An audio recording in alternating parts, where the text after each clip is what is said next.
Just a word to our Prime Minister. The king, there was someone with a digestive tract problem. If you don't want to heed to the word of God, you might have a friend come into Ottawa and knock on your door. I blow the wind of God. The wind of God. On you. I'm just getting into a prophetic vein. Mama moko solo lo basata. Manda da basata. I don't make this stuff up. I know we shouldn't have to scream that we're atheists.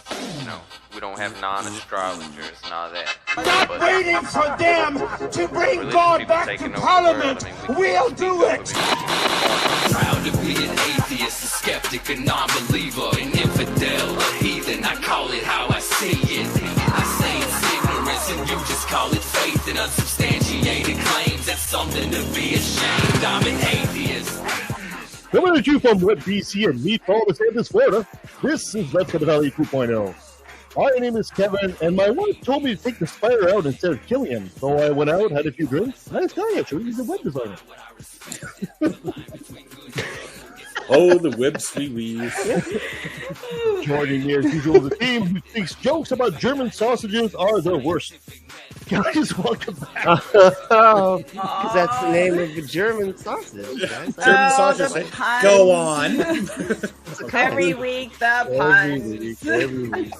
And this show is brought to you by our patrons. You too can go to patreon.com and become a patron. Go to patreon.com/LETV. And you too can help Troy have a satisfying cup of coffee before killing half his coworkers. Guys, welcome back. My coffee's awesome. So, after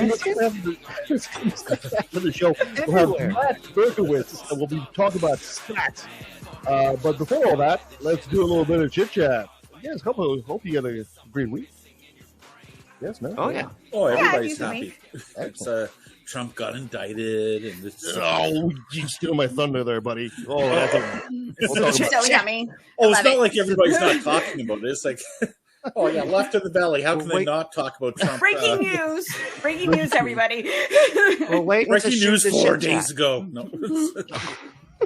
Now I can appreciate a good spicy meatball as much as the next guy. It's really delicious spaghetti. But do you guys know that a meatball was created by Australian culture and meat company VOW? Which promising, this is not an April Fool's joke, by the way, said it wanted to get people talking about cultured meat, calling it a more sustainable alternative for red meat. So they created a giant meatball that's made from the flesh cultivated using the DNA of an extinct woolly mammoth. They revealed it. Yeah, they unveiled this meatball on Tuesday at Nemo, a science museum in the Netherlands. Yeah. What I think is funny about this story is nobody has the balls to taste it. It's like the scientists, look what I made. Oh, here, try some. I'm not eating that. You try it. I mean, you'll probably get some extinct disease, man. I don't want to eat that shit. No. Yeah. No, I'll probably get some disease nobody's ever heard of. Now, how unsafe does something have to be when they can't even get an intern to eat it? We wanted to create something that was totally different from anything that you can get now. Valve founder Tim Smith told Reuters. He said that an initial reason for choosing mammoth is that scientists believe that the animal's extinction was caused by climate change. So it sends a bit of a message. Oh. So the meatball is actually made of sheep's cells inserted with a singular mammoth gene called a myoglobin. Since the mammoth's DNA sequence obtained by VOW had a few gaps, some African elephant DNA was also inserted into it. But the myoglobin is what actually gives it its texture, its smell, and its taste. So the meatball apparently has the aroma of crocodile meat, and it's currently not for consumption. So gator. Well, I don't know. I've gators. I saw gator. I don't think it would be much different, and gator's very good. Yeah, I'm just saying. So, its protein is literally 4,000 years old, so we haven't. I'm not. Now. Meanwhile, Arby's is like, and go on. I mean, sometimes those things that you shake up, it feels like that protein's 4,000 years old too. That's right. Yeah, that's true. This means we want to put it through rigorous tests, something that we would do with any product we bring to the market. So that's going to be interesting to see if, who knows, coming to a store near you in the future. It could be like prehistoric spam. You know, you just put a little prehistoric cans and, you know. Alien meat. Yeah. I'm just saying, like, I can see corporations going, like, how can we make this into anything we can sell to people? Meatball of mammoth. It's a mammoth. Hamburgers. It would be a new meat. Pretty fast, man. You gotta do that. I like Chef Boyardee shit. New mammoth ravioli. There's one meatball per can that's older. Right. One mammoth meatball. One meatball per can. Just a mammoth with a spoon in his tusk with a little chef's hat on. Right. That would sell some shit right there. This stuff sells itself. I saw it in the news earlier this week. I was about 4 minutes into the news story until I realized they weren't talking about Ron DeSantis. I know, right? Yeah, that's all I hear now with Meatball. Like, what did the Meatball say now? Yeah, what did he do? Mammoth Meatball. That's Trump's new nickname for Ron. Although Ron's views are prehistoric.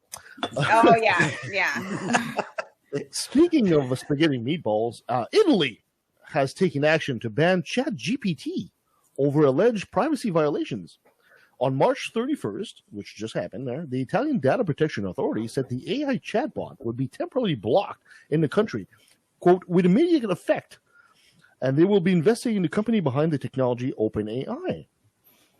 Now, they're arguing here that the OpenAI doesn't provide enough information about how much data it collects. Furthermore, they said concerned that ChatGPT doesn't have any age verification, so children risk being exposed to content that is absolutely inappropriate for the age and awareness, which is not a bad, it's not a bad thought. Mm-hmm. In case you don't know, ChatGPT is an artificial intelligence and AI chatbot that's been designed to respond to text in a controversial way. Conversational way. The technology is based on the large language you did not misspeak. Depends on the conversation, I think, probably, if it's controversial. But yeah, no, it's based on a large language model, a deep learning algorithm that can understand, process, predict, and generate text based on knowledge gained from massive data sets. Though its deep understanding of language pattern, it's able to pull off some incredible feats of apparent intelligence. People have already been seen using the tool to write computer code, and some media outlets even use it to write their own news articles with mixed results. It's so smart that it's even capable of passing a U.S. medical licensing exam. So ChatGPT could be a doctor. I mean, it can literally look up the answers while it's taking it. But I mean, most of us got to remember things, so it's not really fair. But sorry, no, I was just going to say, like, during COVID, we saw doctors talk about how illnesses come from demons inside the soul. It's like, is it really at that high of a bar for an AI to pass a medical exam these days? Well, he's got to sift through all of that shit to come up with answers. I mean, yeah, it could be tough. So just this week, a lengthy list of prominent figures, including Elon Musk, Apple co-founder Steve Wozniak, signed an open letter asking for all AI experiments to be paused immediately due to the, quote, profound risks to society and humanity. You guys have any thoughts on this? Terminator.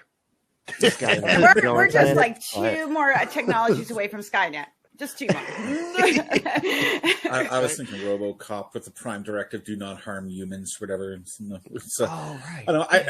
I don't think, in all honesty, I don't think AI is as smart as we think it is. I just we're just in that hiccup stage of trying to iron out all the wrinkles and stuff. But it's I don't think we're at the point where we have to worry about AI taking over the world. More like people like misusing it. No, like the article said, basically, it's not. It doesn't really kind of sit and think, but the deep the algorithm and the deep knowledge of language makes it seems that when it gives you an answer, it seems like a conversation, right? It's not because it's actually thinking this through, And and to be fair, like there's me and a friend were talking about this early this week about like AI, like programming it where it would actually pass the Turing test is really, really difficult because you would have to program it with unbiasedness, but all of us human beings have bias. Yeah. So for it to think independently and it created its own bias and things like that. So there's like practical things that are preventing AI from regressing, because how do you guarantee that your AI is not going to have bias if all of us human beings have bias and we're the ones telling the program what to do? So, well, it's not so much so much we're telling like an AI what to do. It's the fact that the AI is looking at everything we do and is trying to create a predictive text or whatever that is going to fit our MO or whatever. So it's a case where, like, if we're a racist person and we use some loaded speech that the AI recognizes as us as being a racist person, then it's just going to start feeding us what we want to hear. And then all of a sudden we go from being like a micro racist to a radicalized racist, or go from like a moderate person to like a hippie running around naked in the streets, or slippery slope arguments, right? But it's and you almost need to have you need to have good biases. You know what I mean? Like you need to have like biases towards like truth and things like that, because like. I don't know if you just told it not to have any biases, it's going to be it's going to be like cycling through a bunch of conspiracy shit. Like it's just going to not have any idea where to like land, It's unless you say, hey, academics are where it's at or whatever. Yeah, and that's what makes it so difficult to get it to like a singularity, because we're trying to base this thing off of the way that we think and we process information, and how we as human beings interact with the world, and obviously like a Western idea of the world and how it's going to be very different to someone that lives like in the Philippines. So it's going to be very difficult for it to understand all this and able to progress it into a conscious thought that thinks for itself. Like it's a difficult thing to do. And let's face it, humans are stupid. We're a bunch of them. As I like to say, we are emotional, rational meatbags. That's what we are. Exactly. And finally, it couldn't happen to better guy news. Donald Trump, a.k.a. the former dude, a.k.a. Mango Mussolini, a.k.a. Orange Julius of Yoko Haram, has been indicted for hush money. So happy. Holy shit. The people familiar with the matter who are not authorized to discuss sealed kernel charges. Perfect. Now, this marks the first time in U.S. history a former president is being indicted on criminal charges.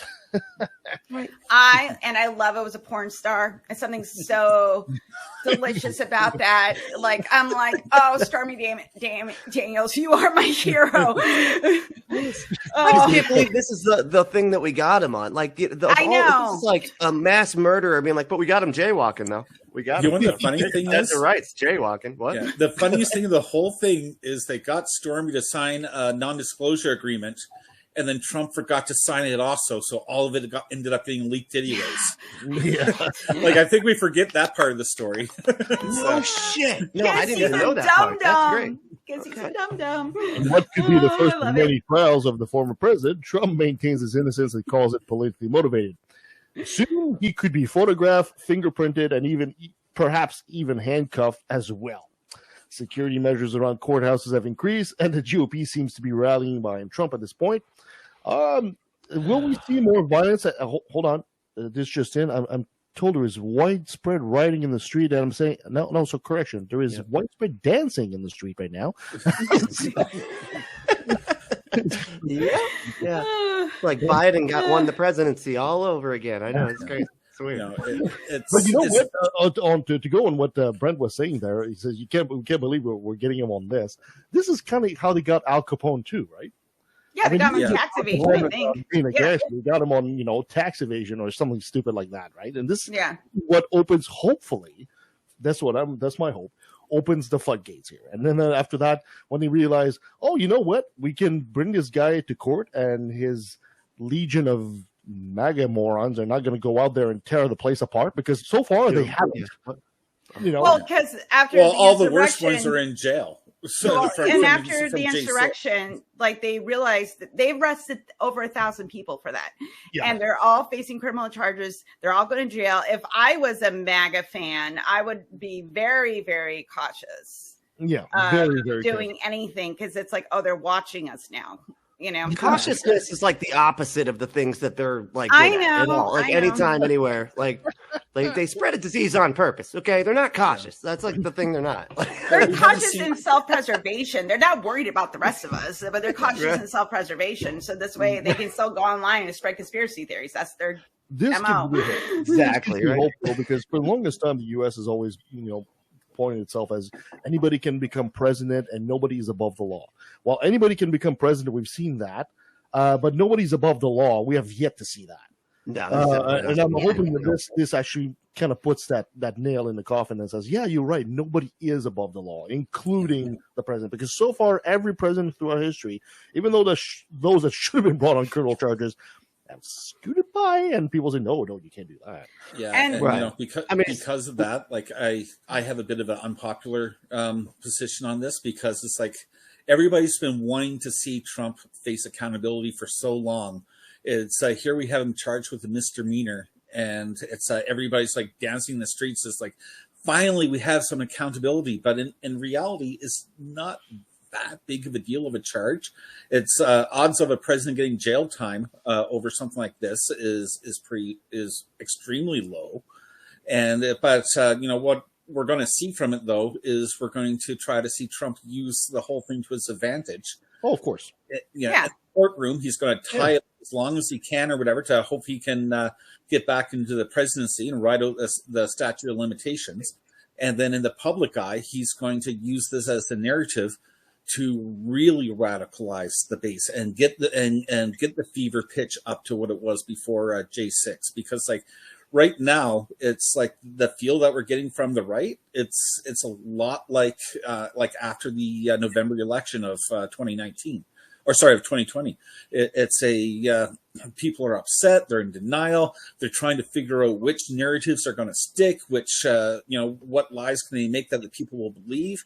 And then once they have their footing, then we're going to start seeing a narrative start escalating and getting people to a fever pitch of where Trump might actually have people be able to get people radicalized enough to do something ridiculous like J6 again, or even worse, lone wolves going out doing like individual acts of terror in the name of Trump or whatever. So it's but at the same time, to push back on, stop raining on my parade. Let me have my joy. Okay, I'm such a negative Nancy. God. And we need you got to point out that he's already called for protests, and they were met with nothing. So I think the Trump movement is actually dying at this point.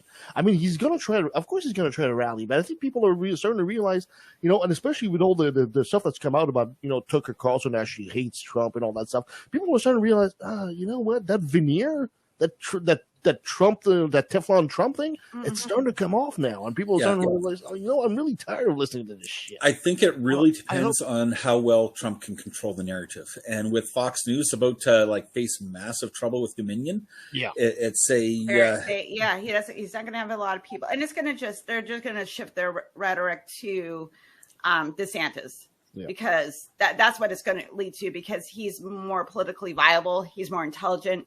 He has scandals, but there's scandals that are in line with the Republican base. He's not, there's no sex scandals coming out about him or anything like that. So, it's going to be more of what, that's where they're going to go to, And honestly, I'd rather them do something like this, because we need to get the narrative all of the right wing talking shit off of trans people, because this is insane. Yeah.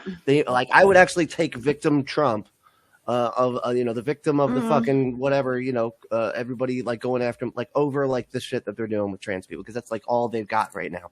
Yeah, it's just disgusting of how they're trying to use anything they can to attack trans people. I have to move this forward, guys. We're already way behind schedule. Helen, you got a top 10 for us? I do. So next week is Easter. Ooh. Which is also my birthday. So I'm pretending on Easter everybody's going to be celebrating my birthday. Yeah, that's right. Has nothing to do with Jesus at all. Yep, it's all you. Yep. I mean, as it should be. So I decided to do 10 stranger Easter traditions from around the world, and this comes from the Travel Bug Bite website. Oh God, this is going to be another 3 penis beer. No. So, So number one is a Czech Easter whipping. ooh. So in the Czech Republic, they're basically boys will make whips out of pussy willow sticks, and they will whip women lightly to make them fertile. Wait, it's pussy whipped? Wait, hold on. I feel like that's not. I wonder if it has a Lupercalia origin. Make the man pussy whipped. Yeah, well, no, it's the woman. I know, right? It's like, what the? Hold on. And then the woman thanked the boys and the young men for whipping them by giving them an egg. Of course, that's what you do, right? That's Depends how weird. good of a whip you get. A chocolate egg, an Easter egg, or That is very really that is very disgusting, pagan. minstrel Like, joke to go with that. that's so pagan. Like, that is not a Christian. Well, maybe self-flagellation. Under flagellation. I don't imagine know. that. And then when you So, push it, the woman walks by, be fertile, be fertile, be fertile. Do it. So in Germany, number two, German egg throwing. So Germans may find their neighbors in the Czech Republic, whipping people a little strange. But they, so according to Reuters, whatever, Germans like to throw hard-boiled decorated eggs as far as they can. Whoever throws the eggs the farthest without breaking it will win a prize as a chocolate egg. Yay! Without breaking it, that kind of How is that? What? Without breaking? No, but that they're can't be hard the thing. boiled. What? They're hard boiled. So Yeah, you're throwing so you would have to hope that the outside doesn't crack.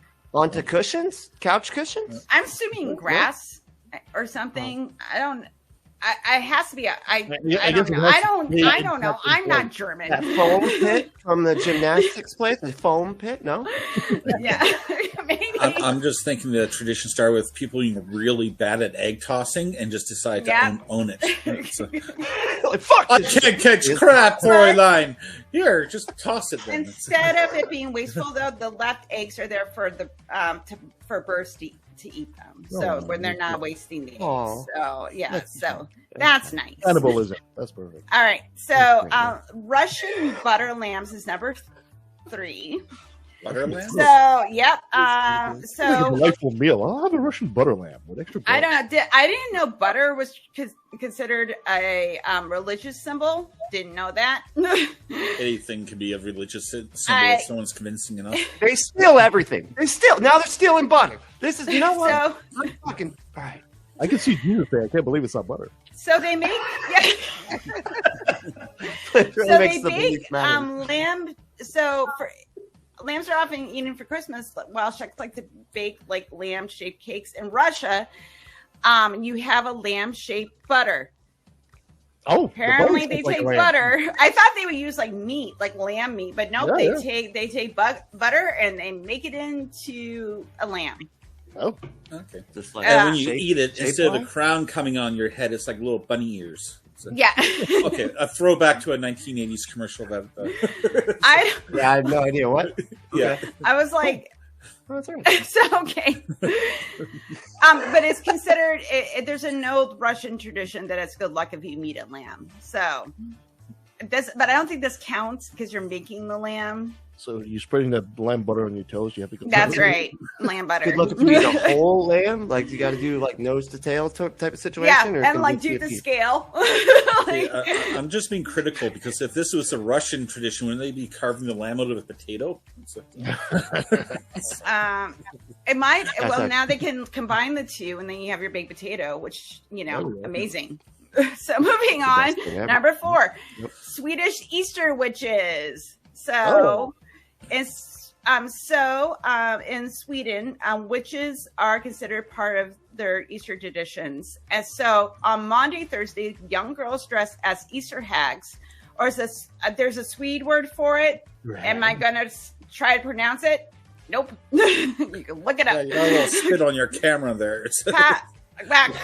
Like I'm not even going to attempt to. You said there's a lot of Okay, K's and S's. It's bad. According to the Swedish traditions, witches flew to a fictional island that could only be reached by magical flight. they would go there to frolic with Satan as one does during a Christian holiday. Though I have a feeling this was taken from old Swedish pagan rituals that kind of, because they celebrate a lot of their pagan traditions and they wrap it in Christianity or, national holidays. So I have a feeling this is listen, everything's pagan, y'all. Right.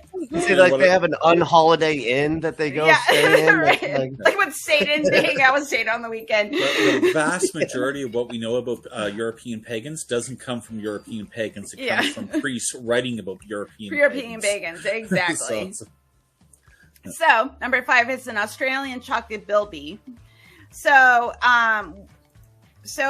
chocolate bunnies is like a symbol that crops up at every Easter. But in Australia, a bilby is a small rabbit-sized marsupial that happens to be endangered.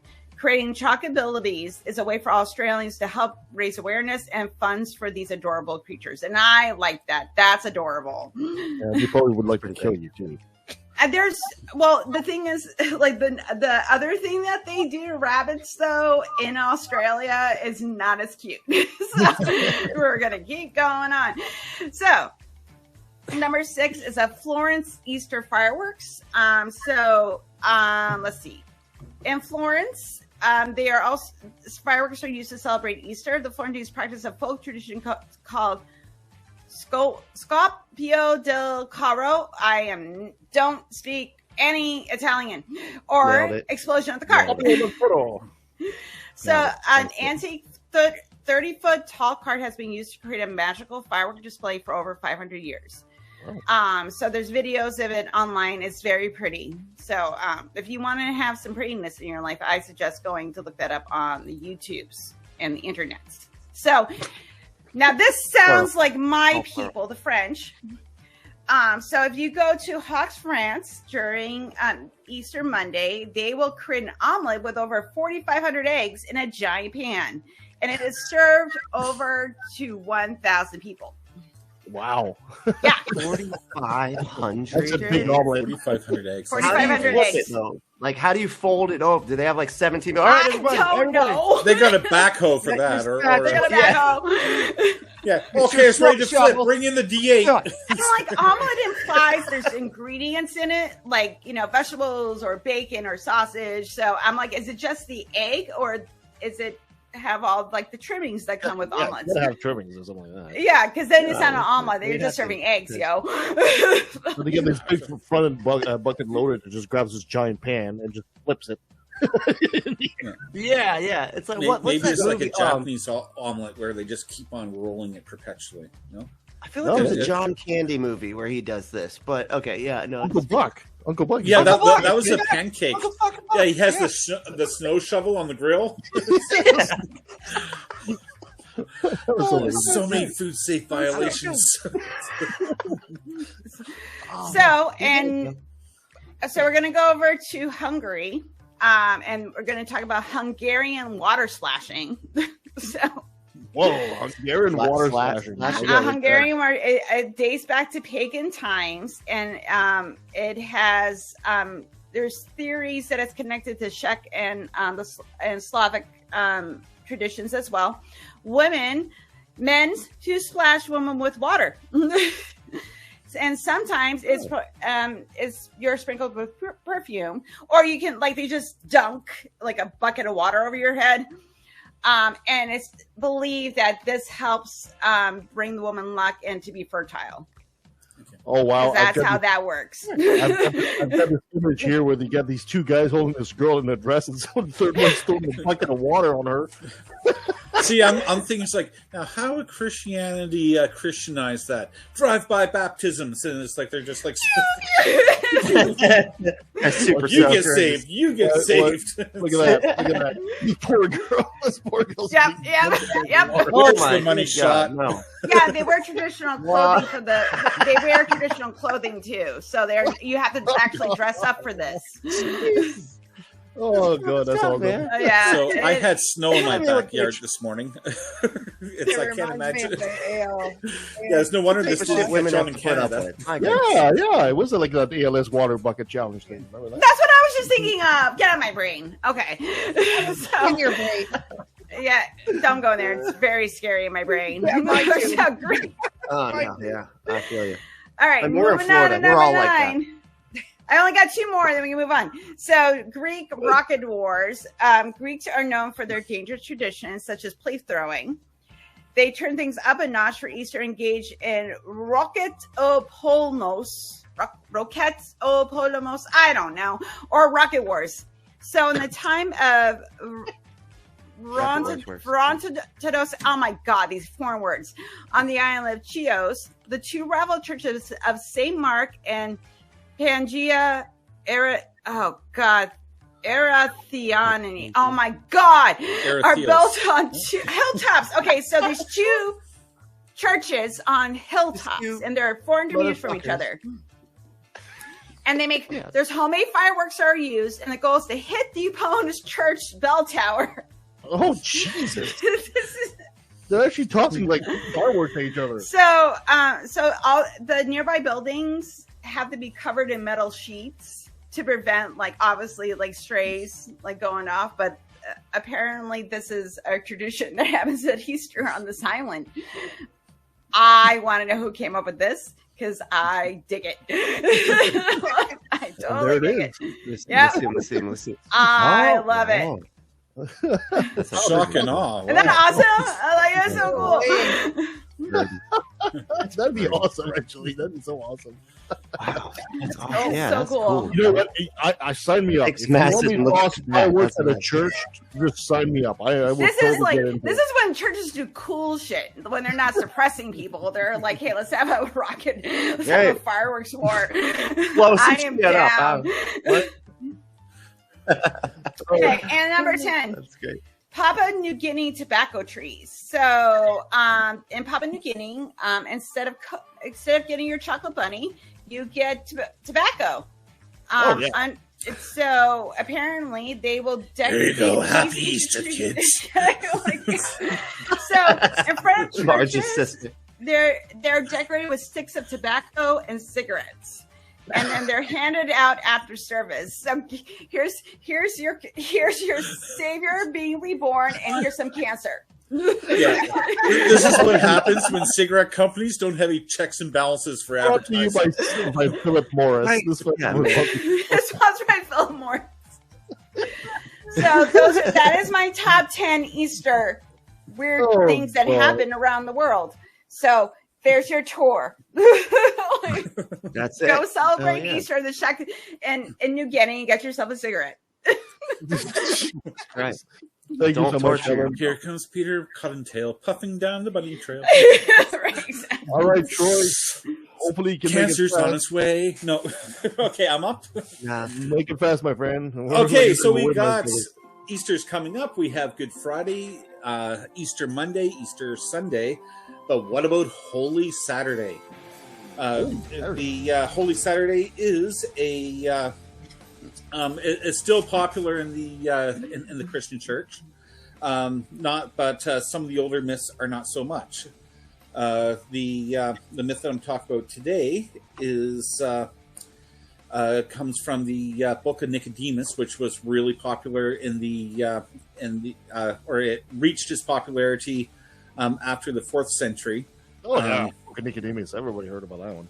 Oh yeah, it didn't make it to the No, Bible, Nick. but I get it. But it basically extrapolates on the theory that Jesus was crucified on Friday, and on Saturday he went down to hell. Oh, yeah. And so you'll see mention of this that's through. Yeah, so it's I was always wondering about that. Sorry. Yeah, where he went, he went. Yeah, so nowadays a lot of people say he went to limbo or whatever. Back then, though, and there's even hints in the Bible and in the Nicene Creed that he went to hell. So we're doing the harrowing of hell. That's so metal. Yeah. Well, yeah. You need to make an action movie about this. Like he's I was going feeling for the metal keys. today, so I'm digging it now, man. You see Jesus put himself in a bandana like Rambo and tied up. And was going down the It hill. gets pretty Going action. all Rambo on that shit. It's basically John Wick, but he's going through hell. Okay, it's pretty awesome. Yeah. So Our story starts out mostly with Satan bragging to Hades, the Greek god of the dead, about how he just totally owned this Jesus guy who was constantly screwing up his plans, and Hades should prepare to receive him. After hearing all this, after hearing all the things Jesus did to thwart Satan, he was like, "Hey, this guy, this is the same Jesus that broke Lazarus' oath, right? Are you sure? Are you sure we should have this guy coming down here because he seems pretty tough?" The devil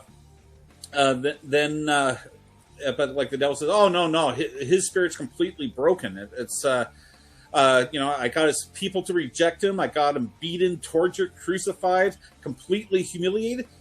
He was totally sorrowful when he died. No threat at all." So while the devil and Hades were arguing whether after the devil and Hades were arguing whether to bring Jesus to hell or not, what was a good idea, there was a sudden gush of wind, and Jesus arrives at the gates of hell. So our first question: Jesus orders them to lift up the gates of hell because he's freaking Jesus, and he's here to take the souls he's here to take souls and chew gum, and he's all out of gum. Hades then turns to Satan and says, "What? Servius, here, boy, chew this hippie up like a breadstick. B, get out of here, Satan, before you make things worse. I'll handle this. C, okay, you can come in, but don't cause any trouble. Or D, oh crap, Jesus is coming. Everyone, look busy." I hate to say it, but it's probably the last one. Yeah, I'm on D. Written by the people that like Jesus. D. Like, gosh, I was just kidding, man. I was just joking. What do you got? What? Yeah. Hey. It's great to have you. The answer was B. He basically told Satan to get out and that he'll handle it. So frustrated, he sends Satan away and starts reinforcing the gates of hell and gathers all the devils to fight Jesus. Awesome. So, next question. I love it. This just reminds me of the quick. Did you guys ever see Fist of Jesus in 2012? No. Oh, one more off, I'll show you this. This is absolutely amazing. Where Jesus fights a whole bunch of zombies. It's just absolutely amazing. Oh, that's there's it's like the Abraham Lincoln one, but with fucking okay. No, I'm not. I'm all in. I am in like Flint. Keep going. Like Larry. So either way, so all the souls in hell were like, "Woohoo, jailbreak!" And it started to demand that the gates of hell be opened. Certain people in hell then who were protesting the loudest. So which one of these people do you think were protesting to open the gates in hell? A, King David, who said, "Read my Psalms, man. I totally said this was going to happen. Now open the gates." The prophet Isaiah, who said, "I called it when I was alive. I totally predicted this. That Jesus would raise the dead." C, all the saints and prophets who said, "You better open these gates, or you'll have hell to pay." Or D, all the above. Literally. All the above. All the above. Trump. Donald Trump was creating a wall. Actually, a wall. Open the gate, but I'm gonna have a wall. Need some dead people to rise, and we'll make our wall. So the all answer these demons are going to become all these damn demons. Yeah, all but the the answer was D, all the above. Of course. In case you're wondering why the saints and stuff were in hell, it's because the hell that they preached at that time hadn't quite evolved to what Christians believe hell is today. Okay. So it was originally the version of hell. Yeah, well, like the Jew. Pardon? It was still sort of connected, like the story with Abraham, right? Because he could see the people in hell. Well, look at this. What's his name? Anyway, not Abraham. Yeah, for what the Jews believed was when you died, but at the end of time, God would raise you from the dead. So, like in the meantime, your soul and your soul and body or whatever remained in Sheol or waiting for a time to be raised up and taken to hean or live on paradise on earth or whatever. Meanwhile, you had a long ass time. Meanwhile, you had the Greeks who had like dualism, where it's like everybody goes to hell. But if you're a good person, you go to nice hell. If you're a bad person, you go to the really bad hell. So it's a so wait. So me and Manson don't get to be in the same hell. This is bullshit. No, no. But I think in the Greek hell, you're not tortured. It's just boring. Well, there is if you go to Tartarus, you are tortured in Tartarus. Yeah, and Tartarus is part of depend hell. on the crime. Like if you're just like a neutral person, you're just bored. But it's like purgatory. And then if you do awful things, you're tortured. Yeah, if like, you're like being in the hospital, like it just kind of sucks. You're just like, man, I don't want to be here. It's a turtle waiting room.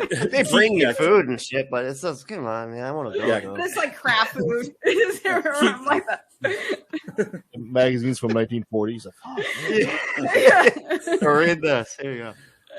So, to continue, suddenly a thunderous voice reverberates through hell, and Jesus calls out from outside, "Did I friggin' stutter? I said, open the gates for the King of Glory can enter." So everyone in hell's like, "Oh, you're in for it now. JC's coming to lay the smack down." So, how does Hades reply to Jesus? Sorry. So, yeah, there's been a mistake. You get to go to heaven. No need to come in. B, not by the hair of my chinny chin chin. The gates will hold. You shall not pass. C, stick to your own side of the cosmos. This realm is mine.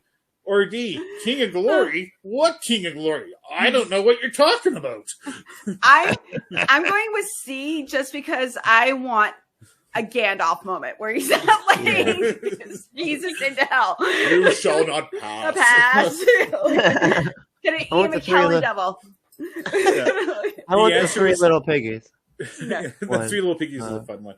The answer though was D. Hades plays stupid as if he didn't know who he was. Really? And then King David types.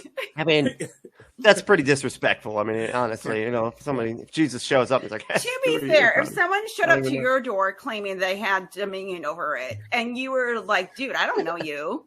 Like, why are you showing up in my house? Go away!" Like, I would play dumb. I'd be like, "I have no idea who you are." This guy over here. Just send out that maid from Family Guy. Oh, Hades no home. You come back. That's a good one too. Yeah. No. Hades no home. So Hades tries to play dumb. King David then pipes up and is like, "I know that voice, and the shit is about to hit the fan because he's the Lord of heaven and earth. Now open those gates." As soon as he says this, Jesus appears in hell in his human form, radiating light into the darkest recesses of hell, and smashes the gates of Hades and visits all the lost souls so that they can join Team JC. Well, if they can smash the gates of Hades, why does he tell him to open the gates? Why don't you just smash them to begin with? So he's like, isn't he supposed to be the most powerful being in the universe? Like, does he really need to someone let me in? Is this vampire rules? Yeah, it's so they underestimate him, so they can not think that he's going to open a can of whoop patootie. Okay. You and your strong language, Brentley. You watch your mouth. Totally would say whoop patootie too. He would.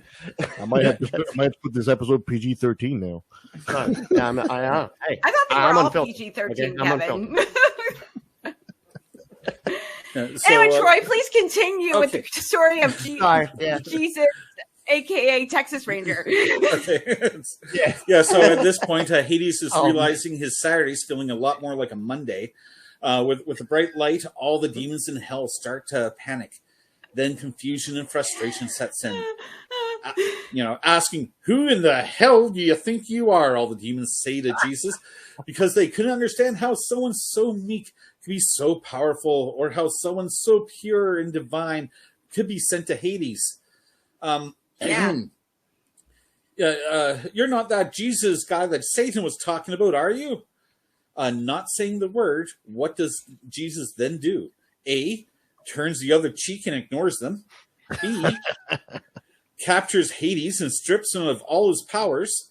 C, points to the lost souls and says, "You get reincarnated. You get reincarnated. Everyone gets reincarnated."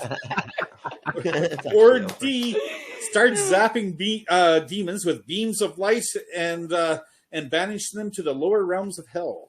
Oh, he's got to be started zapping with beams of light. I want that so bad. Yeah, this is a movie. Goku, what does he call me? Kamehameha thing? Kamehameha.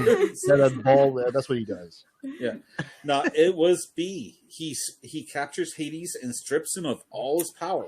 That's not fun. Yeah. So between this and smashing the gates of hell, good luck if you're a pagan in the afterlife, because there isn't one anymore. So it's kind of like the story is kind of like saying to Romans, "Yeah, I know you thought everybody went to hell, but Jesus really messed that up for you." Yeah, it's not there no more. It's just like an empty room, open door, and a neutered Hades.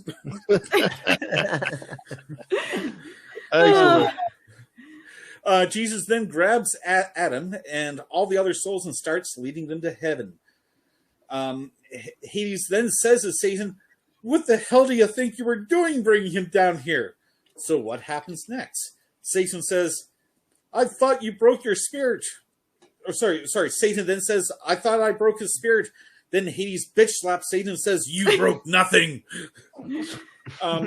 B, Satan said, "You're powerless now. I don't give two F's what you think."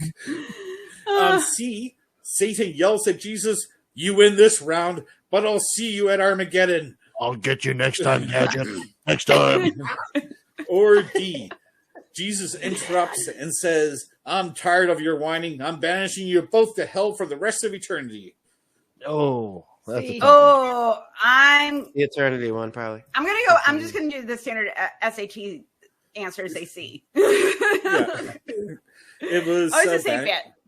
Yeah. He bans Satan and Hades to hell for eternity. I wanted like a TKO, like we're gonna do it at the apocalypse. Just you wait. Hell.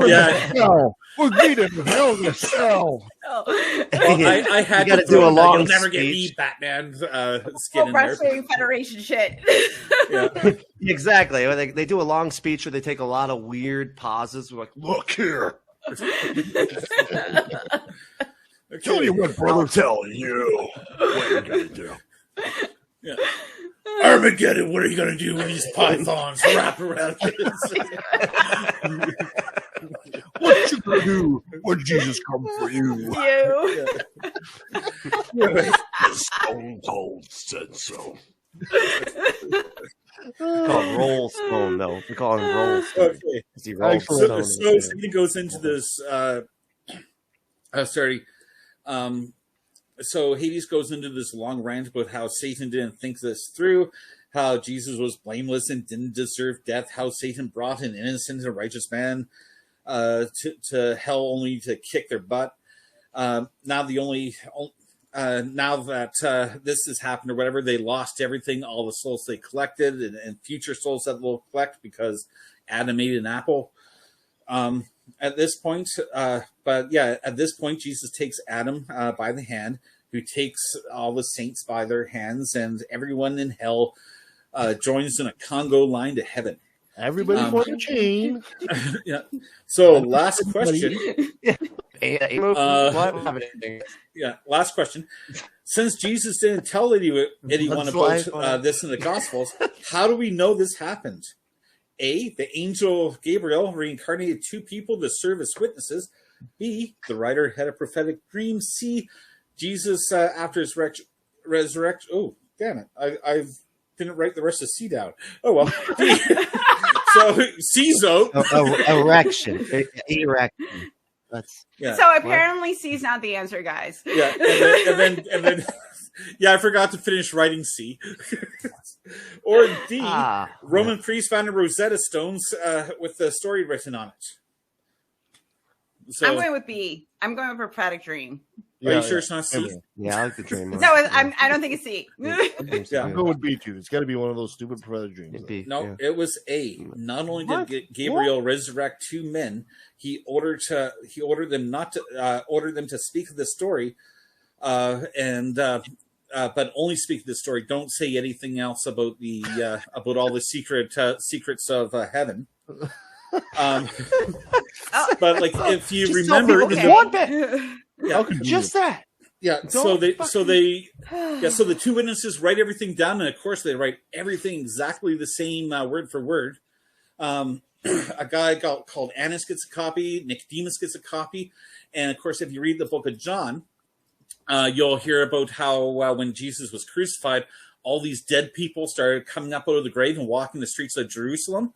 So Pontius Pilate is obviously going to be freaking out. So Nicodemus then delivers this story to Pontius Pilate, who then records in the public record that all these strange things and zombies were walking Jerusalem. But of course, there's no evidence of this ever being written down. Wait a minute. Wait a second. Are you saying that this might be made up? It just might be. Because, like, if you want to ask the two witnesses after they told all this, Gabriel also told them that he had to go beyond the Jordan to a rich nation because they had a bunch of people coming up from the grave also.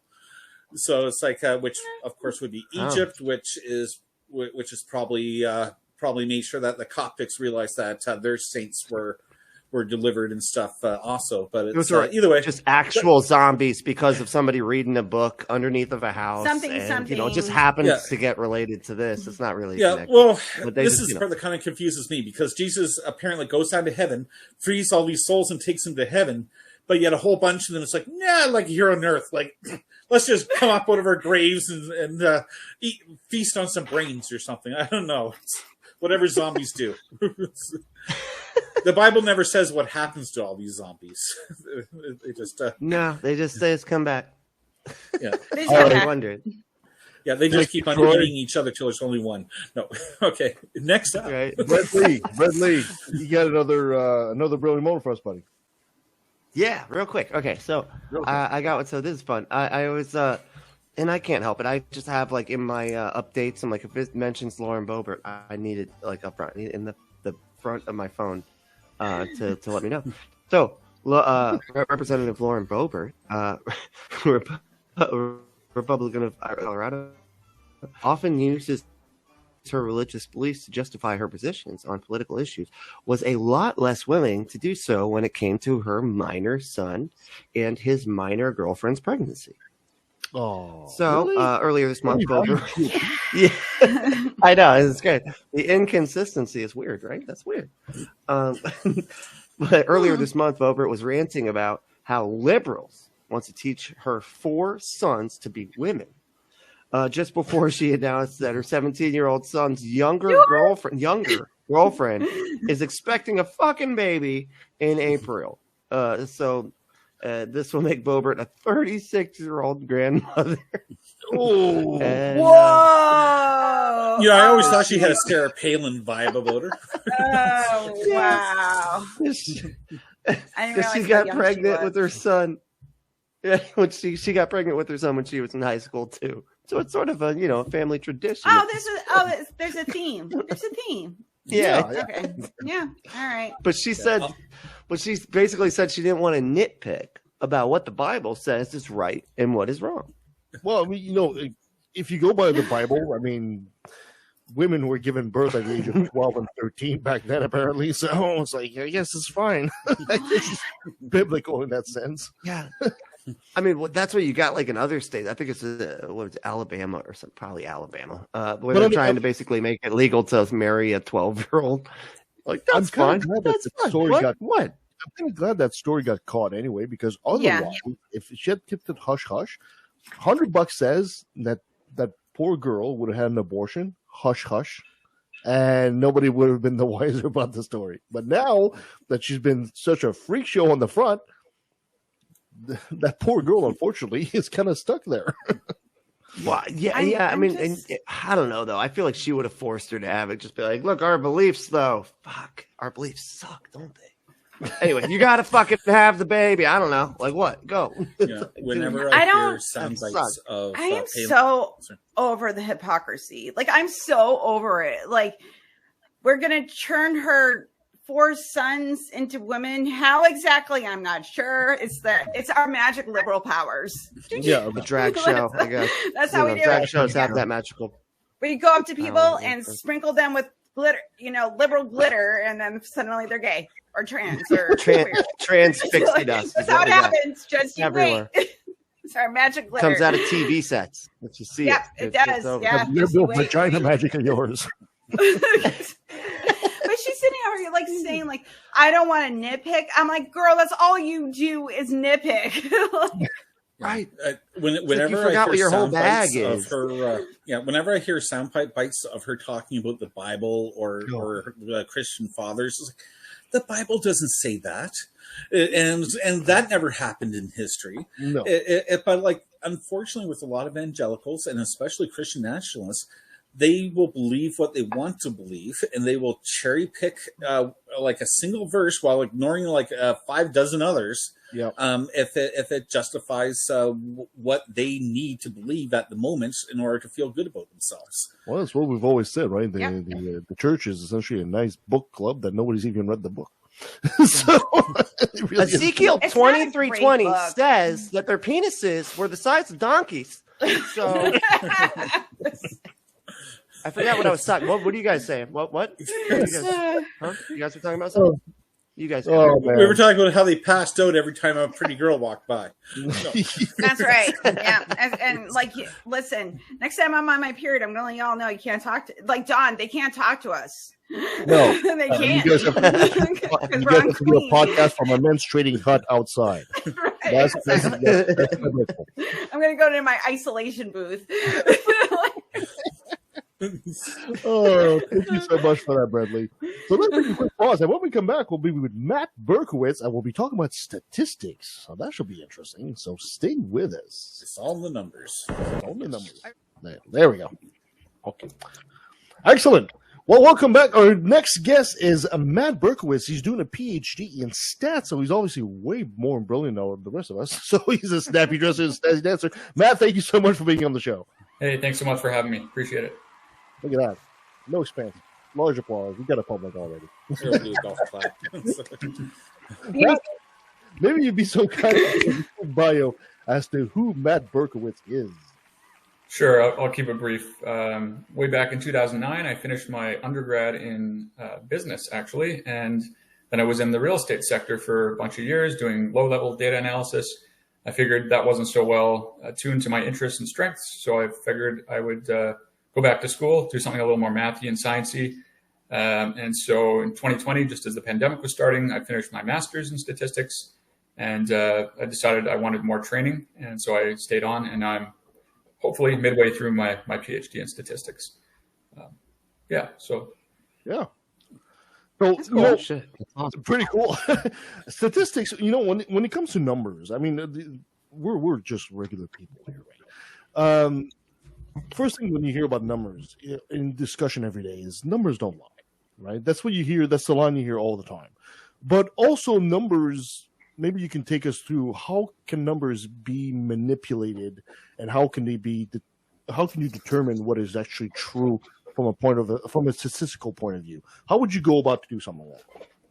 Yeah, this is actually the question that got me interested in statistics in the first place. So, a lot of us, when we're growing up, especially I think people who are more intellectually inquisitive often fall down maybe a rabbit hole of some sort of wooey belief. And I think a lot of us who have found the skeptics movement, or just learned to think critically, have flirted with some sort of weird belief system in the past. Certainly I had in the past. And so what led me more to statistics was I was interested in how do we actually determine what's true, right? Like if someone makes a claim, if someone says, acupuncture works for back pain, or this vaccine causes autism, how would I actually determine whether that claim is likely to be true or not, right? And so there's a lot of great resources that teach you critical thinking principles.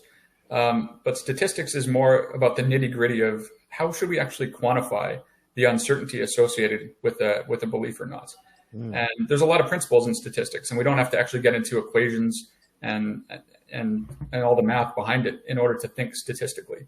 And so statistics is essentially about, quantifying uncertainty. How, what does the evidence justify in terms of how likely a belief is to be true? Or really, it often goes the other way, right? There's the principle of falsification that we've probably all heard of, right? Where we can't necessarily prove that something is true, but we can disprove it. And repeated attempts where we fail to disprove it mean that the belief is probably more likely true than not. And so statistics is just in the game of how do we gather the evidence, how do we analyze it in a way so that we're not fooling ourselves. So when we're reading a story with that's noting some statistics or whatever, what are some red flags to look for? Because I'll notice that some stories, it's like they'll give you the statistics on a subject. They'll tell you what the sample size was, how many, who the sample size was, and all these validators. While you'll have other stories that'll just make a claim, cite doing an appeal to authority, saying that it's statistical, but there's nothing there to fact check it or to confirm it. So, what are some of the red flags that people should look out for? Yeah, I'd say maybe the most important concept in statistics and critical thinking, maybe you can tell me if you disagree with it, but I would say it's the principle of representativeness.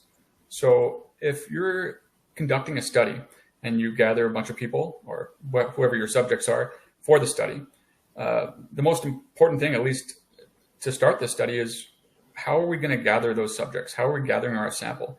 And is this sample going to be representative of the population at large that we're trying to study? Right. So if we're trying to figure out whether the COVID vaccines are effective against protecting against infection or serious disease, do we gather these samples through a Facebook ad online, or do we try to do a more do we try to ensure that the sample we're obtaining is much more representative of the population at large? Right. Assuming we want this vaccine to work on everyone in the world. Then we must need to, we should ensure that we take a more representative random sample of the population, right? And so a lot of the ways in which studies go wrong just from the outset is their sample is totally unrepresentative, right? It might be, for example, a convenience sample. A convenience sample is just sort of in the name itself, right? What people can we get to be in our study that's the most convenient? And so that's where, online solicitation of subjects for a study becomes a very cheap way to do things, but it might be totally unrepresentative. And a lot of the studies that, for example, hydroxychloroquine or a bunch of the early seroprevalent studies at the beginning of COVID that tried to estimate, what percentage of people have already actually had COVID. A lot of these studies were pretty bad and based off of really poor samples. So even before you do the statistics, even if the analysis was done perfectly, if your sample from the outset is totally unrepresentative, we've got to be really careful about what conclusions we're drawing from the analysis. So I would say representativeness is one of the main principles here that we need to look out for. Like when I took my psychology courses, obviously a lot of psychological studies are done with college students because that is the easiest sample size to get.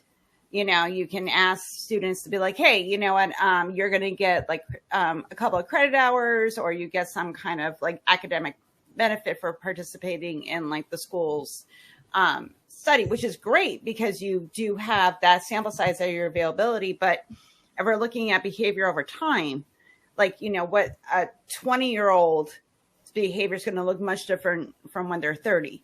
So even from those where you have convenient sample sizes, you might not get accurate data over what time goes on, and you got to be really careful about how you're collecting data, and if people are aware of the study, if they're not, how they answer. There's a whole bunch of other stuff that goes into it too. Absolutely, yeah. In psychology, there's what's been called the replication crisis that's become very popular in the last decade or so. And there's a good book by Joseph Henrich called The Weirdest People in the World, right? Weird being an acronym for Western, educated, industrialized, rich, democratic. And so that touches upon your point there, right? Taking samples that are not representative of the population at large, right? So just very young college students who are educated, who are richer. Yeah. And so if you do a lot of studies on those people, you're going to be missing out on a big chunk of the population. Wow. So going out there and getting real quick, go for it, Bradley. Oh, I'm sorry. No, I was just going to ask real quick. So look, there's this book I really like critical thinking books, and there was this one chapter that I could not figure out for the life of me, and it was all about statistics, and it was all about the p-value and p hacking. Yep. And is there anything like maybe just for a dumb person, like say you're talking to a dumb? I'm not saying you are, but like if you were, how would you break it down to a dumb? Oh, break it down for me, Matt. I mean, I'm dumb. I'll admit. No, this is good. Values are one of the most important concepts in statistics, and people. It's not a very intuitive concept to understand, at least at first.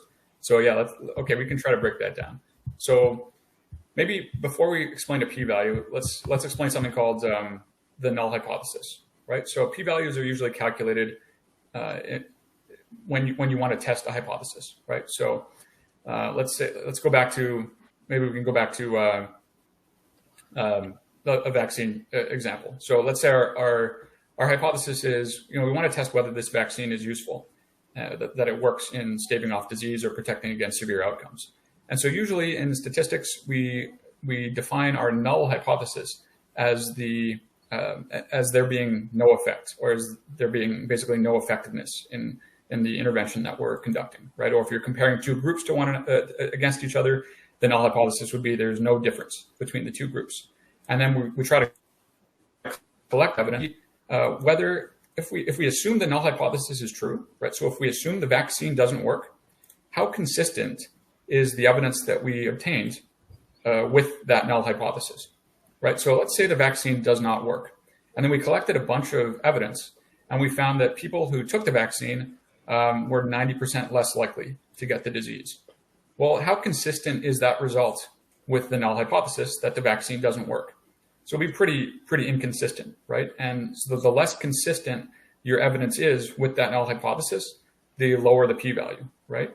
And so whether that p-value is low enough, we usually set that cutoff at 0.05, but you can set it at any number really. So the lower that p-value, the less likely the less likely that evidence is to seem to be consistent with the null hypothesis, right? And there's a whole bunch of other assumptions you have to make with any statistical test. So it's not just assuming the null hypothesis is true. There's a bunch of other assumptions entailed in that. But yeah, p-value is basically the probability that under the null hypothesis, or probability given the null hypothesis is true, how likely is it that the evidence we obtained is consistent with that null hypothesis?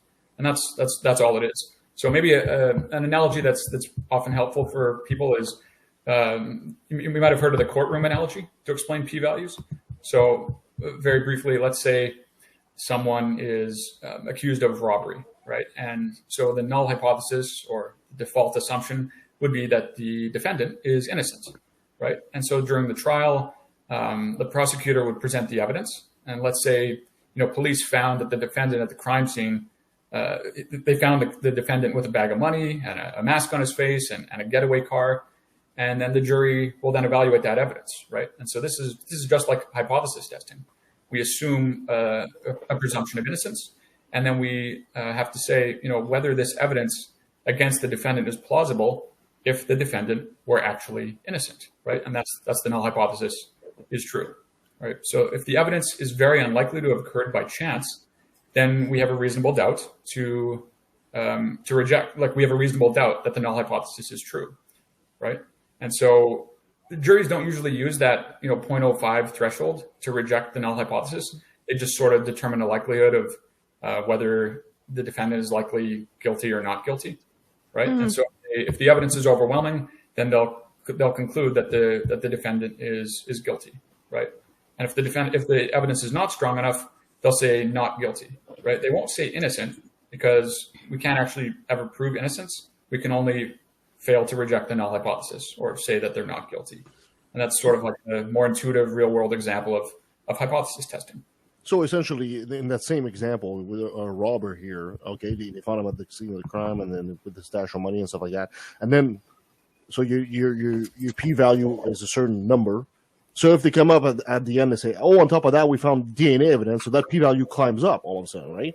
No, they would go down because. Oh, it would go down. Sorry. Yeah, if the DNA evidence shows that because the null hypothesis is not true. Yeah.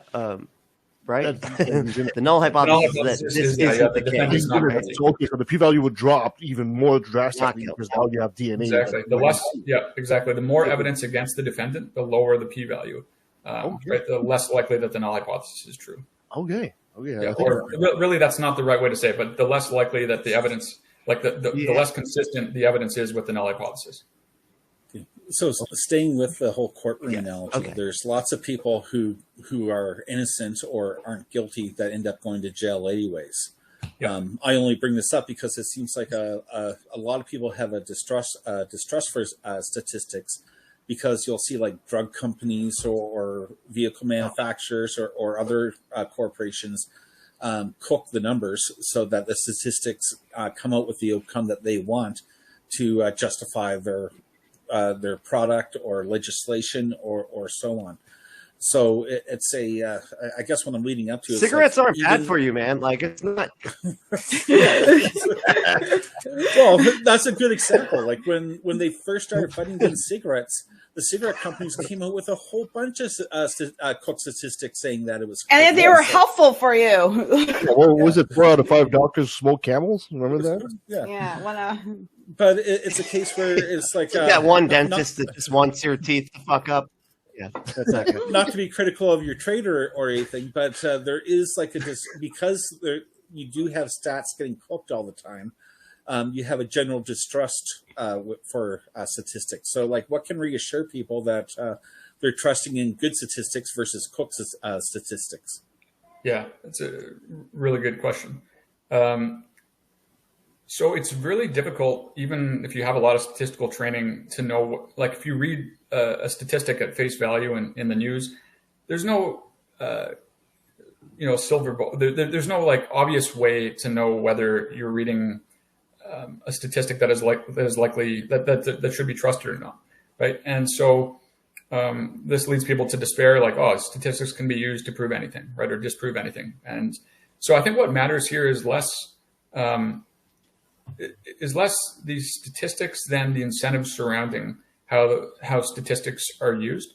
And so this is where I think just critical thinking comes more into play rather than statistics. So I think it really helps to understand how the scientific process unfolds as a system, right? You can often have singular studies here and there that are outliers, right? Or that are preliminary enough because either the sample size was really low, there was some industry incentive to show a certain outcome.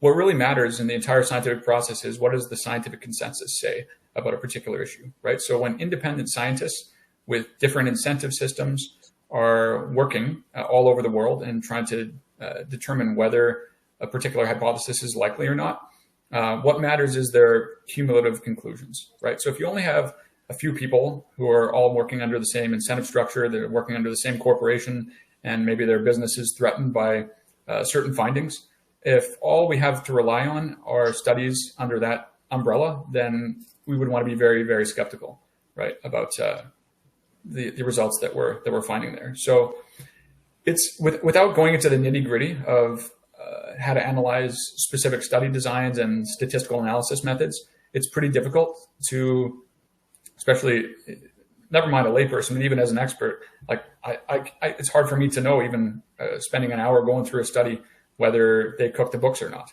right? And so you really have to sort of take a cross section of the entire literature, try to do your own like quick nitty gritty of what does the literature say. And so this is when I would recommend like certain heuristics. So like let's say you're trying to figure out whether acupuncture works for alleviating back pain.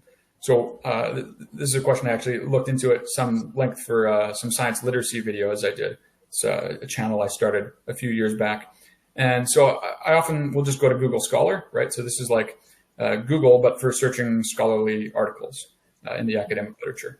and I would just type in acupuncture meta-analysis, right? So a meta-analysis, for those who don't know, is just when you combine singular studies to try to increase the power of your conclusions. It basically means hopefully we can increase the sample size and get a better estimate of the effect that we're trying to determine, right? And so I'll just create this Google document and collect all the meta-analyses I can find, and hopefully they're published by many different people with different study designs, and then I just try to look at what are the conclusions of all these meta-analyses, all these review papers.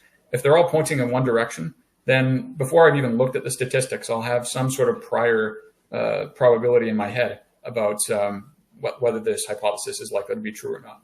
So I know that didn't directly answer your question, but it's kind of hard to. Well, I'm just trying to reword that. So if I was to say that, oh crap, there goes my train of thought. Sorry. If I was to say that statistics are only part of an overall argument, and that we should take the statistics with a grain of salt until we can confirm it using other information, then would that be like the best position for a person to take, or yeah, do absolutely. you disagree with that? Yeah, no, absolutely. So basically, independent replication or reproducibility, which is a principle of how the scientific process unfolds in the longer term. Right? Oh, you make it sound so much more smarter than me.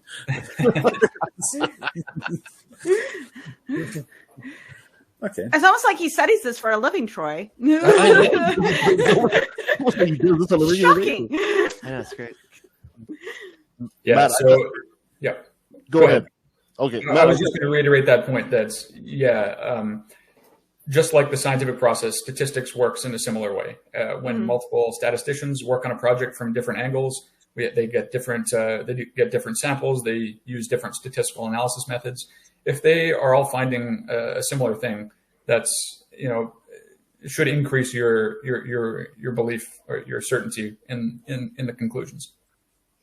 Well, I guess to follow up on that, you say you get multiple statisticians looking at a particular question here. I mean, how many statisticians are out there? I mean, it doesn't seem to me like it's something you kind of bump into. Oh, your local statisticians around the corner here. It seems to me that it's almost like a very obscure kind of profession.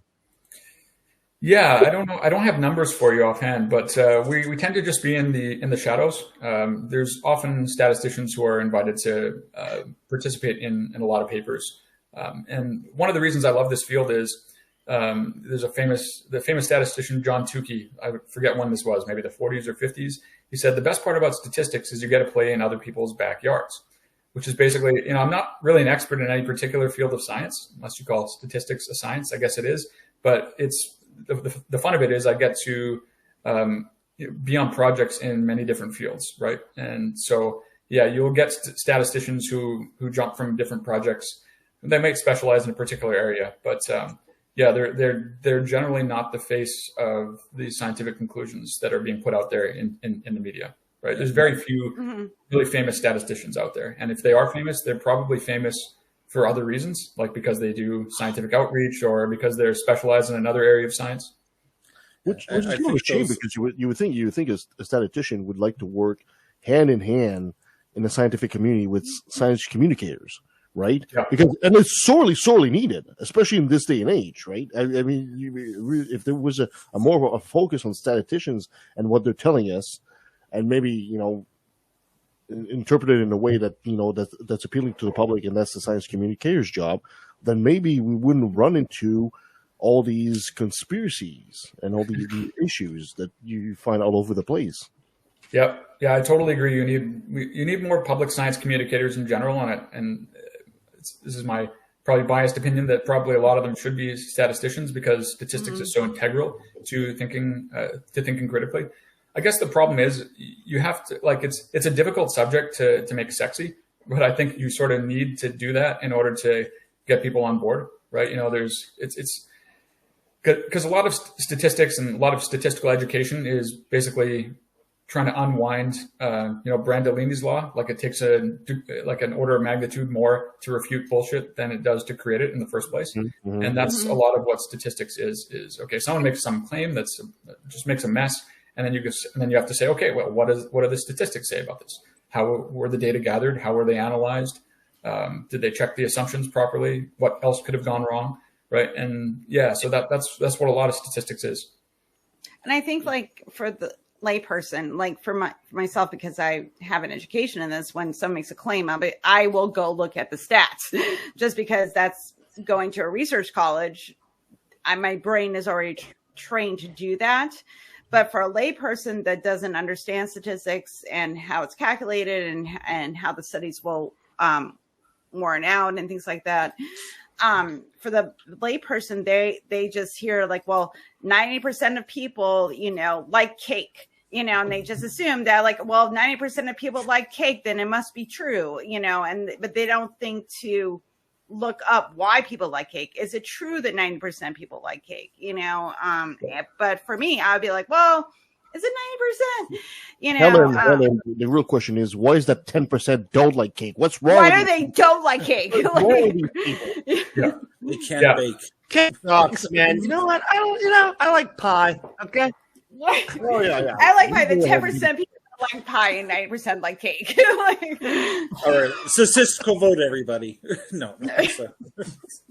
Yeah, you often have to to know how to evaluate a lot of these claims that are made in the media. You have to be willing to spend some time to dig into it, especially if it's not being made available in the journalistic publication of it. So remember, it was a couple months ago now, I guess, Health Canada updated their recommendations for alcohol consumption, right? And we're all in Canada, I assume, or all in Greater Vancouver? No, well, some of us are. Some of us are, okay.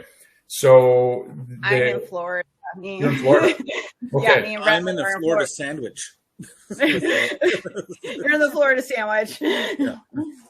Okay, so one of our health agencies, Health Canada, right, our federal agency, they updated their alcohol guidelines to basically say there is no safe level of alcohol consumption, and we basically recommend that you cap your weekly alcohol consumption to 1 to 2 drinks per week.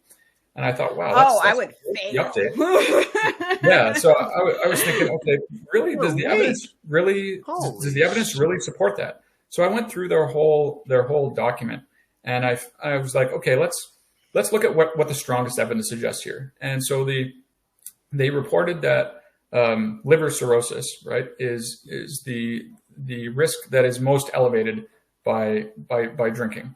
And I'm like, okay, well, what does the evidence say about this? So the whole report rests on one meta-analysis that combined 3 studies looking at the effect of dosage of alcohol consumed and your likelihood of getting liver cirrhosis. And the meta-analysis comes to quite more reserved conclusions than Health Canada's report. And it turns out that out of the 3 studies, 2 of them found a non-statistically significant effect between alcohol consumption at 2 drinks per day, so 14 per week, and liver cirrhosis, and 1 found a very statistically significant effect. So I looked at that one. That one was from data that was gathered in 1959 and then later published in 1990. It was an observational study, right? So it could not by itself determine causation, because you can't determine causation at least not through one observational study by itself. Not only that, but anybody who's watched Mad Men know that people drank way more back then than they do now. They have martini lunches, martini breakfasts. You could drink at work, and they were smoking all the time. Yep. So I'm sure the data they collected, back in the days when drinking was socially normal anywhere, compared to nowadays, you think that would be a variable, but yeah. And so when they do these observational studies, they often try to control for what are called confounding variables, right? Mm-hmm. Variables that are correlated to both the independent variable, the exposure, and the dependent, the outcome that you're trying to measure. And oftentimes, you can see a relationship between the exposure and the outcome, but the real relationship we should care about is some third variable that causes the outcome. And so in statistical analyses, we try to control for those confounders. But in this study, all they controlled for was age and smoking, I believe. But there's probably a whole host of other factors that should be controlled for, like diet and exercise and all sorts of other stuff like that. Yeah, there wasn't as good as nutrition back then, for sure.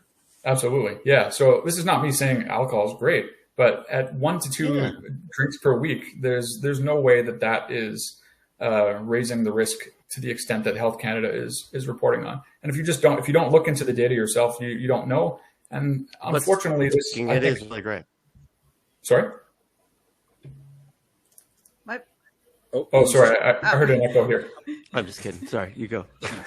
Yeah, I was going to say I only drink about 1 or 2 drinks a week, but that's because I'm cheap and alcohol is expensive in Canada. So I'm not going to talk about how much alcohol I consume. No, but I'm a lady. But this is significant because here we have a couple of. I'm sorry, I opened up a can of worms here. No, but we have a couple of statistics. Let's we should like fatty foods. Well, let's go. Let's do that. we have some statistics here that essentially influence a major governmental body.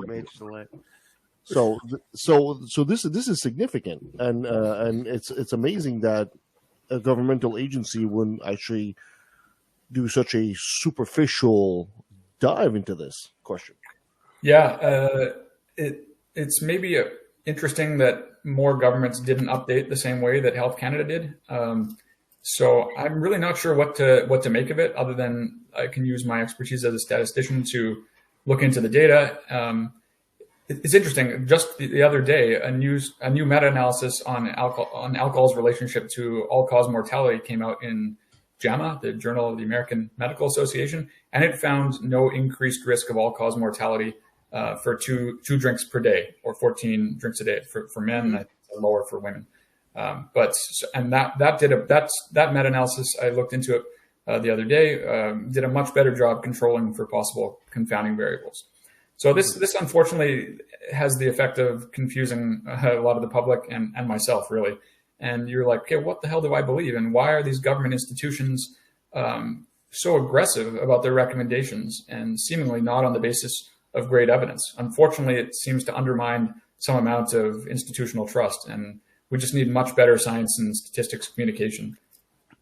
And like, I find that a little bit frustrating too, because like what we saw during the pandemic, where there was solid science to show that the vaccine was very, very beneficial to, like the stats had worn out. And, but I don't think what happened is that a lot of the communication that was coming out from governments changed as more information came in.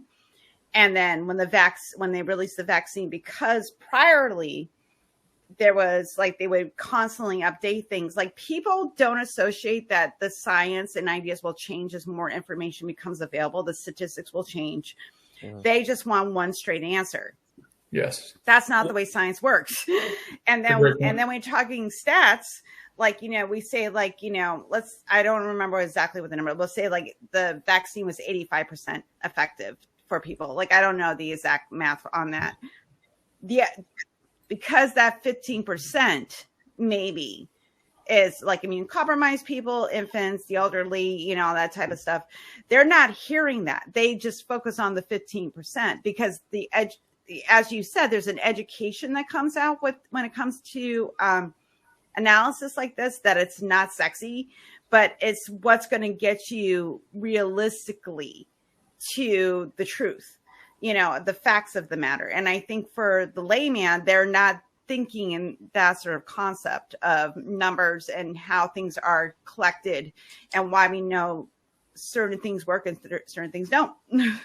Yep. Those are all fantastic points. Yeah. I think what we saw play out with the pandemic is actually the scientific process unfolding in real time. Mm-hmm. And the public is, well, at least much of the public thinks that science changing its mind is evidence of institutional distrust and political flip-flopping. When and part of that is the problem of science communicators, right? We need to communicate better that, look, we're still extremely uncertain about everything because this pandemic just started. So we're going to make a lot of mistakes. And I think if we sent that message more consistently through the beginning, we probably could have, maybe this is being naive, but we probably could have dampened some of the polarization that ensued. I'm sure with social media and everything, that probably was not so preventable, but we can at least mitigate the damage, right, in how we do the science communication. Well, I think you might have a point there, Matt, but also at the same time, we are a species that would prefer a wrong answer to a non-answer. So when the scientists come in and say, we're not sure about this at this point, well, there's always this loudmouth guy like Alex Jones that says, yeah, well, I'm sure. And I'm sure of this, and they like to muddy the waters. Remember when they were saying, like, when COVID came out and they were saying 1 to 2% of the population could be killed. And people would say, well, you only have a 1 or 2% chance to die. Well, that's not the same thing. That's not the same thing at all. 2% of the population in the United States is 6.5 million people. That's a huge number. That's a huge number, right? But people thought of it as, I only have a 2% chance of dying from this thing. That's not that at all. But you're absolutely right. Communication, the proper communication of the numbers, of the proper stats, is a problem that we're really facing right now, and it opens the door to a species that is so prone to pareidolia and looking for patterns, and they're finding patterns where we don't necessarily have them. I guess my question is pareidolia an enemy of proper statistics?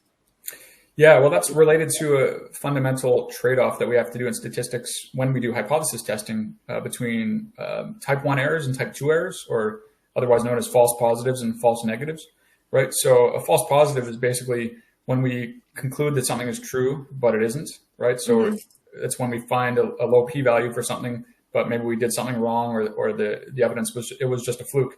And so we conclude that there is a difference, or that something works when it really didn't. And then there's a false negative when something is true, but we conclude that it's false. And so that's, let's say the vaccine did work, but we failed to find evidence that it did. That would be a type 2 error. And anytime we do statistics, we need to be aware of this trade-off. So if you go back to the courtroom analogy, right, it seems like we have a much lower tolerance for false positives, right? Sending innocent people to jail than not sending a guilty person to jail, right? And so that's an example of where we'd want to err much more on the side of type 2 errors than type 1 errors. But in other domains, we can tolerate type 1 errors more than type 2 errors, like, say, headache pills, right? It might not be that big a deal if we approve a drug that didn't work. Whereas, if we approved it, because if we approved it, okay, what's the worst that can happen? They took a pill, but it didn't work.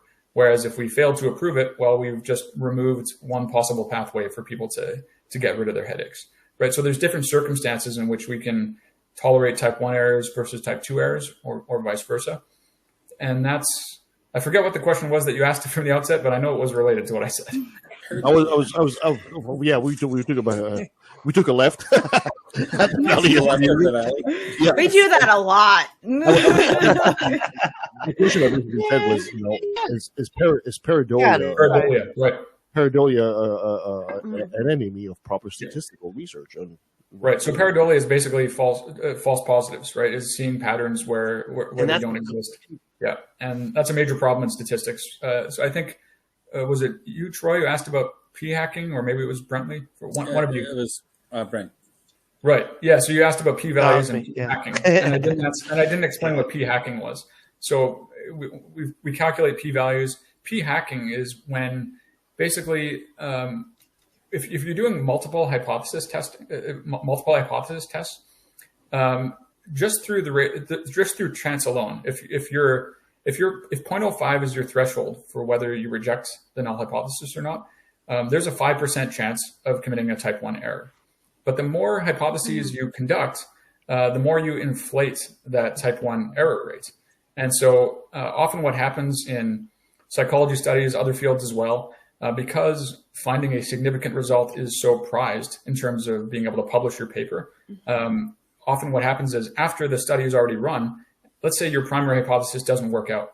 Well, then you go hacking, you go sifting through the data to see if you can find something that's interesting. And you just test all sorts of different hypotheses until you find something that is quote significant, right? And so the more of those post hoc tests that you run, the more likely you are to find a significant p-value, which is often going to be a false positive. And so they've called that p-hacking or data dredging, or there's a bunch of different names for it. I am very relieved because when you said pee hacking, I thought it had to do something with urinotherapy or something like that. I was like, oh my god, we're not. Don't put it in your eyes, Kevin. We've had this conversation. No, you do. It will not cure anything. Another problem that I see with statistics is how they're communicated, how they're reported, right? Like during the pandemic, for example, like, you know, if you listen to Bonnie Henry while you're frantically cleaned your house for the 8th time that day or whatever, it's like Bonnie Henry would come on and do these like 2-hour talks about the statistics of COVID, what's happening, how the epidemiology or whatever, and statistics are going to turn into an exponential growth curve, blah blah blah, and then and then you watch the news later that night, and the reporter's interpretation of what she said is like completely opposite from what you recall, and you're stuck wondering, okay, so did I hear it wrong, or did the reporter hear it wrong? And, you know, is the truth actually being communicated properly, or is it just being reinterpreted so that it sells news or triggers people or fits a political narrative? So it's what are the dangers of the statistics being right, but the communication of the statistics being wrong? Yeah, I think that happens a lot.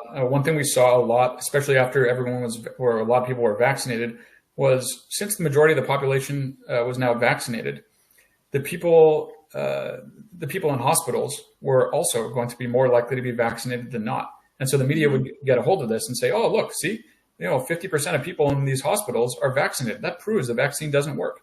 But you have to look at what's called the base rate in the population. But if 90 or 95% of people in the population, I guess it's not that high in too many places in the US, but in BC it was, right? So if 95% of people are vaccinated, that you have to factor that into your calculation, right? And so even if 50% of people are in hospital that actually who are vaccinated, that shows that the vaccines actually have worked a tremendous amount. And so unfortunately, I think there's both things coming at play, right? There's the political opportunism of, this is a scary finding that we want to report on and generate traffic with. And there's just misunderstanding, which is often usually just innocence, right? And so that's where statistical literacy and having an educated public becomes so important. Well, it was like during COVID, like the flu rate went down, because everybody was either social distancing, masking when they went out. They weren't interacting with each other as much. And then people started associating that with, oh, well, the flu isn't that bad. Like they made this unrelated correlation between the two because that's what people do. Like they will say, like when incidence of COVID went down, when people are getting vaccinated, they downplay it as being terrible. Like, well, I didn't get vaccinated and I didn't get sick. It's like, yeah, because you're around people that were vaccinated and not carrying the virus. Like there is this need in us to make the narrative fit our worldview, where hard science says it's like, wow, fuck your worldview. This is what the stats are showing. This is what the evidence shows. And I think that for people, separating their emotional needs with the reality of the world is very, very difficult. And even when you're talking about statistics and you're trying to say, like, this is what the data shows, people are going to want to fall into that emotional narrative. Yeah, absolutely.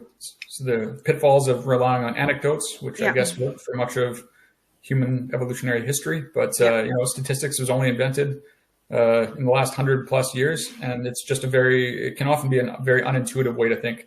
And so it's what Kahneman calls slow thinking, right? Type system 2 thinking, rather than system 1 intuitive thinking.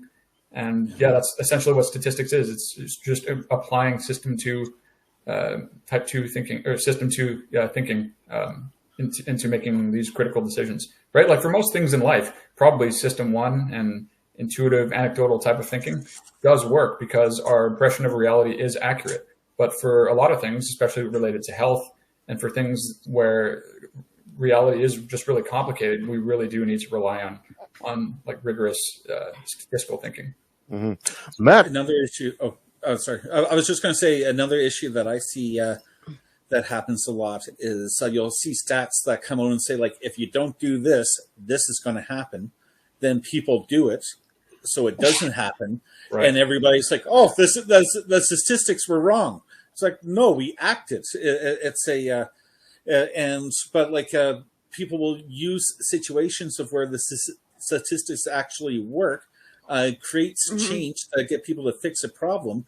And then because the problem gets fixed, they then use the fact that even though the stats were right, they'll still misrepresent it to make it look like they can't be trusted or not trusted the next time you get a warning or whatever. It's we see oil companies and environmentalists, whatever, use it all the time, or anti-environmentalists or whatever you want to call them. But either way, it's I think Kevin's about to roll us out here. You read my mind, Troy. Matt, thank you so much for being here. We appreciate it. Last question before we let you go. You've been very generous. For the lay person to try to understand statistics more, or to try to improve the critical thinking in the area, what would you recommend? There's great books out there. There's great websites. There's great YouTube channels. I guess I can be a shameless self-promoter here, and the way I answered that question was to create my own YouTube channel called Science Literacy, and where I try to lay out how does the scientific process unfold, and I try to explain it in a way that's very easy to understand, that doesn't require any statistical background or even scientific training, and so that's sort of my answer to that. But there's fantastic websites out there that do that engage, that teach principles of critical thinking. There's so many good books out there. Let's see, some of my favorites. Maybe over a decade ago, I discovered Stephen Novella on his neurological blog and science-based medicine. Don't read it so much anymore, but Michael Shermer's been good over the years. Some people have different opinions about whether certain sites have gone off the rails recently, but those were instrumental in helping me to understand statistics and critical thinking over the years. There's great websites depending on the subject that you're interested in. Skeptical Science is very good for understanding the science of climate change. Excellent. Matt, thank you so much for being on the show today with us. Before I let you go, I got to have you say, hi, this is Matt Berkowitz, and I took a left in the valley. Sorry, I missed the last part there. You got to say, hi, I'm Matt Berkowitz, and I took a left at the valley. Hi, I'm Matt Berkowitz, and I took a left at the valley.